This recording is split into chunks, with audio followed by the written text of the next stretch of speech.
Olá, eu sou a professora Suzana Luz, professora de redação aqui em Cuiabá, Mato Grosso, e eu gostaria de me dirigir aos pais desses jovens, tantos jovens para o nosso Brasil afora, que vai fazer o Enem em novembro. Por que me dirigir agora a vocês, sendo que a gente está assim meio longe, né?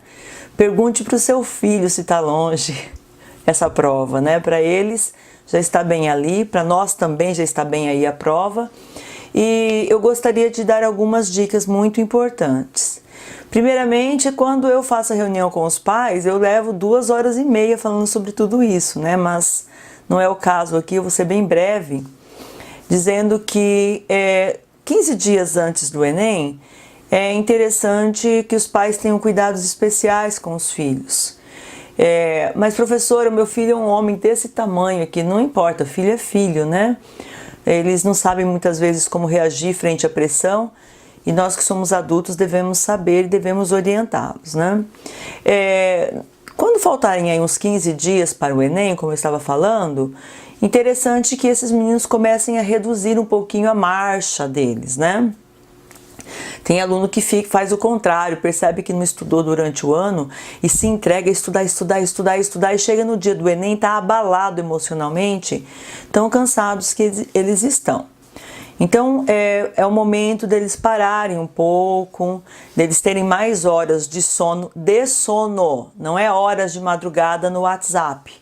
Horas de sono, dormidas, né, em que eles possam no outro dia acordar e estarem mais concentrados para os estudos. De pouquinho em pouquinho, eles irem deixando de ir para a escola, eles irem deixando de ter tantas atividades que possam sobrecarregá-los. Quando eu falo isso para os meninos, eles já querem a partir de hoje não ir mais para a aula, tá? Não é bem isso, não. Significa apenas que na semana do Enem é interessante que eles e os senhores visitem o local de prova. Ah, professora, eu não preciso porque eu já conheço esse lugar aí, já tenho 15 anos, eu estudei ali. Não.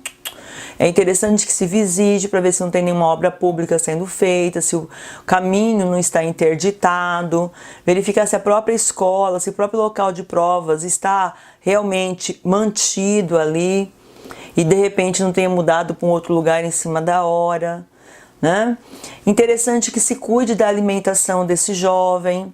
Não adianta na noite anterior ele comer uma baita de uma feijoada, né, que pode alterar alguma coisa nele, que ele tem que beber muita água e que depois ele tenha que ir ao banheiro, vários momentos ali da prova. Eu costumo fazer essa prova do Enem e propositalmente eu me levanto lá no meio dela, né? E peço para ir ao banheiro.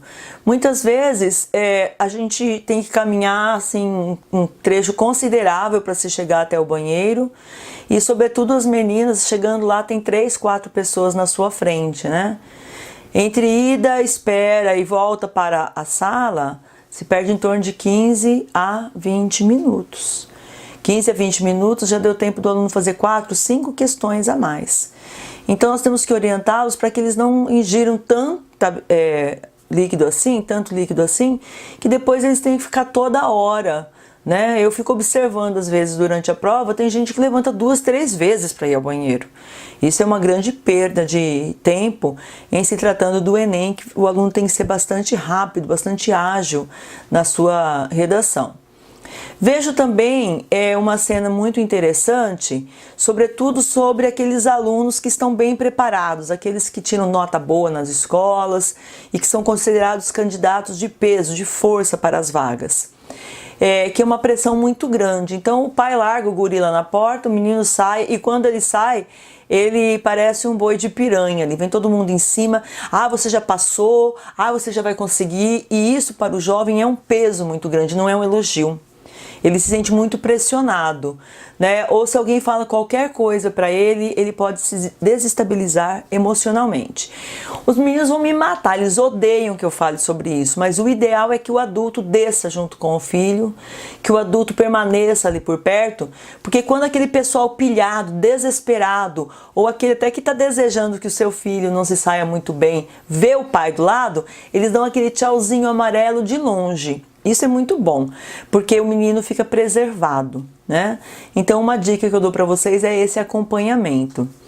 Não deixar de forma alguma que seu filho confira o gabarito do sábado para o domingo, porque se ele achar que ele não foi bem no primeiro dia, ele pode ir muito desestimulado para o segundo, que é o principal dia, que é o dia da redação.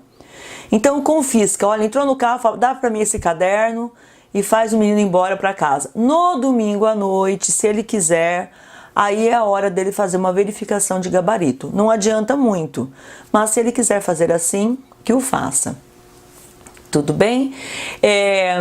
Evitem também aquelas situações dos familiares que não tem nada a ver com a sua vida, para quem o senhor não deve nenhum tostão, e a pessoa fica ali, nossa, mas você ainda está no cursinho, esse ano você tem que passar, hein? Ah, se você não passar, uma vergonha, olha o seu primo já passou, já está quase se formando, cada um é cada um. O senhor que é pai não gosta de ser comparado com outra pessoa, pejorativamente falando, né?